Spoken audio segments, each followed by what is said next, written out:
Paz do Senhor Jesus, hoje nós vamos estudar a lição de número 9 com o tema O Reinado de Joás.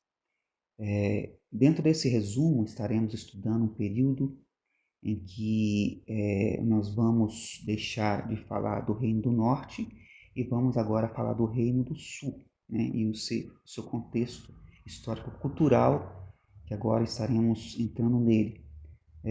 Houve esse interrompimento da história do Reino do Norte, por causa de que o Reino do Norte vai ser levado a cativo.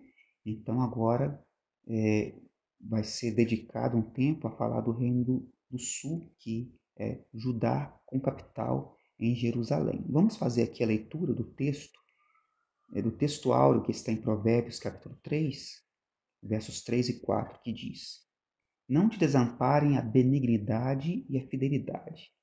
Ata-as a teu pescoço, escreve-as na tábua do teu coração, e acharás graça e bom entendimento aos olhos de Deus e dos homens.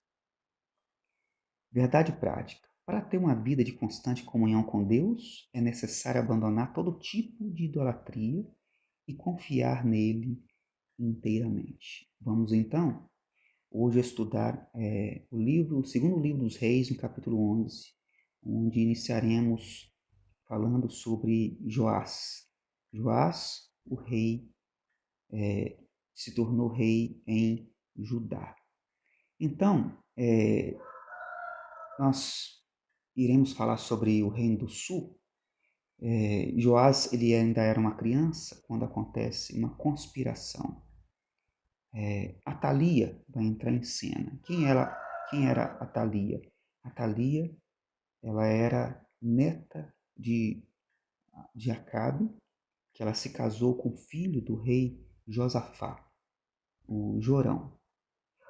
Os irmãos lembram que Josafá e Acabe haviam feito uma aliança. Desde Jeroboão, melhor dizendo, e Roboão, que os reinos haviam se dividido. Quem tem acompanhado as lições, está por dentro do que nós estamos falando, que o reino se dividiu em dois, o Reino do Sul e Reino do Norte. O Reino do Norte ficou com Jeroboão e com ele acompanhou 10 tribos. E o Reino do Sul ficou com Roboão, filho de Salomão, e com ele ficou Benjamim e Judá. E a partir daí esses dois reinos se tornaram inimigos uns dos outros, inclusive houve guerras entre si. Mas quando chega no reinado de Josafá e de Acabe, eles fazem uma aliança, tentam promover uma paz entre os dois reinos, tentam trazer então ali uma comunhão entre esses dois reinos. E Deus não agrada disso. Você pode estar pensando, mas Deus ele não ama a paz? Deus ele não promove a paz? Sim, Deus promove a paz. Isso é bíblico. Porém, nós temos que tomar cuidado com as alianças, com os compromissos que fazemos com aqueles que não temem a Deus. Josafá ele errou quando ele fez uma aliança com Acabe, porque Acabe era um homem ímpio e idólatra, ele e sua esposa Jezabel. A partir do momento que Josafá faz uma aliança, ele agora tem que acompanhar Acabe nas suas guerras. O que aconteceu, nós vamos ver que Josafá ele acompanha Acabe nas guerras, ele expõe a si mesmo e os seus soldados, tudo por causa dessa aliança que eles fizeram entre si. Veja bem que nós podemos viver em paz com as pessoas, mas nós temos que tomar cuidado com esses tipos de compromissos que nós fazemos com os ímpios, com essas alianças, né? Porque isso vai nos colocar diretamente em compromisso com essas pessoas. Então, o que nós precisamos fazer? Nós devemos promover a paz, nós podemos viver em paz. O que é viver em paz? A paz ela é a ausência de guerra. Então, podemos evitar a guerra sem estar em compromisso com aqueles que não temem a Deus, Porque ter compromisso com aqueles que não temem a Deus é participar de suas corrupções, é participar dos seus feitos que podem nos afastar de Deus. E o que aconteceu? Então, há um casamento aqui para consolidar essa aliança entre Josafá e Acabe. É o seguinte: a neta de Acabe, ela, por nome Atalia, né? Ela se casa com o filho de Josafá, que é o Jorão. E ele se torna rei depois da morte, depois do assassinato, depois da morte, né, de Josafá. Jorão passa a reinar. E ali, Atalia era uma mulher idólatra e ela leva para dentro do reino de Judá a idolatria a Baal.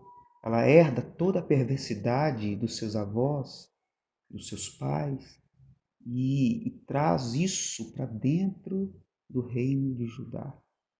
Então veja bem que a aliança que foi feita não foi legal. Deus não agradou disso e trouxe prejuízos para a família de Judá, para o povo de Deus, que o Senhor estava preservando para a vinda do Messias. O Senhor estava preservando essa família não é por acaso. O Senhor estava preservando essa família com a intenção de trazer o Messias, Jesus, que viria da descendência de Judá. Então nós vamos aqui fazer uma introdução histórico-cultural para nós entendermos o que está acontecendo. Quando Jorão, filho de Josafá, aquele que casou-se com Atalia, neta de Acabe, Jorão ele vai ser assassinado também. E quando o rei Jorão morre, Atalia ela usurpa o trono. Ela vai matar toda a família real. Todos os descendentes que o rei havia deixado, e inclusive os seus netos, que eram descendentes, alguém ali seria escolhido por Deus para ser descendente direto do trono de Judá. Então ela destrói, mata todo mundo, porque ela agora quer reinar. Então veja bem até onde vai a perversidade dessa mulher. O quanto que essa mulher ela é usada pelo inimigo para destruir a lâmpada de Deus, né? Os descendentes que Deus estava deixando ali, para a partir deles trazer Jesus, o Messias. Todos nós hoje que conhecemos a Cristo dependemos dessa história. Essa história também é a nossa história. É Deus construindo através do tempo, preservando uma família para que por meio dela viesse Jesus, o Salvador, e por meio dele todos nós sermos salvos. Então, qual é a intenção do inimigo quando ele faz essas coisas? É tentar prejudicar o plano de Deus. Mas nós sabemos que os planos de Deus não podem ser frustrados. Mas voltando aqui para a história, Atalia, ela usurpa o trono e ali ela institui a adoração a Baal. Ela mata então todos os descendentes. Porém, apenas uma criança, que essa criança era neta de Atalia e Jorão. Essa criança tinha menos de 1 ano. Então, um casal, uma mulher chamada Jeuzeba e um sacerdote chamado Joiada. Esses nomes são estranhos para nós, né? São nomes judeus, mas esse casal, e especificamente essa mulher, essa senhora chamada Jeuzeba, ela consegue pegar essa criança de menos de 1 ano e esconder essa criança e a sua babá. Protege diante dos soldados que estavam matando, né? Estavam matando ali todos os descendentes da família real. Essa mulher consegue pegar essa criança e esconder. E então esse casal, Jeozeba e Joiada, o sacerdote, cria essa criança dentro do templo por 6 anos. Consegue esconder da presença de Atalia, uma mulher perigosa, que se soubesse que esse casal estava escondendo essa criança dentro do templo, matariam não só a criança, mas esse casal e toda a família desse casal. Então eles foram corajosos, esconderam essa criança por 6 anos. E Joiada, que era o sacerdote, ensinou essa criança a lei de Deus. O nome desse menino é Joás, o rei de que nós estamos estudando. Ensinou ele, foi o seu pai.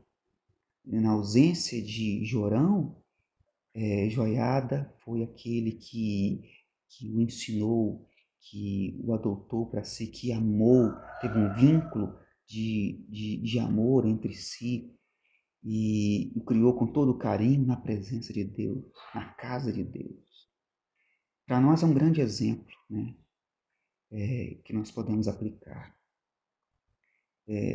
Essa mulher, Joseba, e esse homem, esse sacerdote Joiada, ele criou esse menino na casa de Deus, aprendendo sobre Deus e sobre a sua lei. Nós precisamos esconder as nossas crianças na casa de Deus. Nós precisamos esconder nossas crianças na presença de Deus. Porque se nós não envolvermos as nossas crianças no reino de Deus, se nós não escondermos as nossas crianças na casa de Deus, o mundo vai levá-las para si. O mundo vai roubar o coração de nossas crianças e levá-las para a corrupção, levá-las para todo tipo de perversidade. Nós, como pais, como adultos, devemos levar as crianças para Deus. Nas nossas igrejas, às vezes nós desconsideramos as crianças. Nós lidamos com os adultos, nós lidamos com os jovens, nós lidamos com as senhoras, com os senhores, mas às vezes ali tem uma criança que nós nem observamos. Mas precisamos entender, eu não quero dizer que a criança é o futuro da igreja, o futuro do reino de Deus, de forma alguma. Ela já é o reino de Deus, ela já faz parte da igreja. E no contexto também da nossa vida diária, no contexto da nossa caminhada, da nossa jornada como um cidadão, nós precisamos entender que as nossas crianças precisam ser ensinadas de forma correta. Ensinadas na lei de Deus. Porque se nós não envolvermos as nossas crianças, os nossos filhos, com coisas que são boas, futuramente não tem como nós exigirmos dela de forma alguma que elas sirvam a Deus ou que tenham uma vida correta. Às vezes nós plantamos algo ruim, né, e queremos colher coisas boas. A Bíblia nos ensina a lei da semeadura. O que é a lei da semeadura? O que nós plantamos, nós colhemos. Então, nós como pais, como adultos, nós temos que ensinar as crianças, né, ensinar o menino o caminho que deve andar. Então, esse casal esconde essa criança, né, Joás, dentro do templo por 6 anos. Veja bem, note comigo, de que Salomão, ele construiu o templo próximo do palácio. E Atalia não conseguiu perceber que havia ali dentro do templo uma criança sendo escondida ali por 6 anos. O que revela isso? Isso revela que o nível espiritual do povo de Deus estava muito baixo. Na antiga aliança, como nós sabemos, o templo, que era o símbolo da presença de Deus, revelava o nível espiritual do povo. Quando o culto estava em funcionamento, quando o povo frequentava o templo, isso revelava que eles estavam bem com Deus. De modo que, se o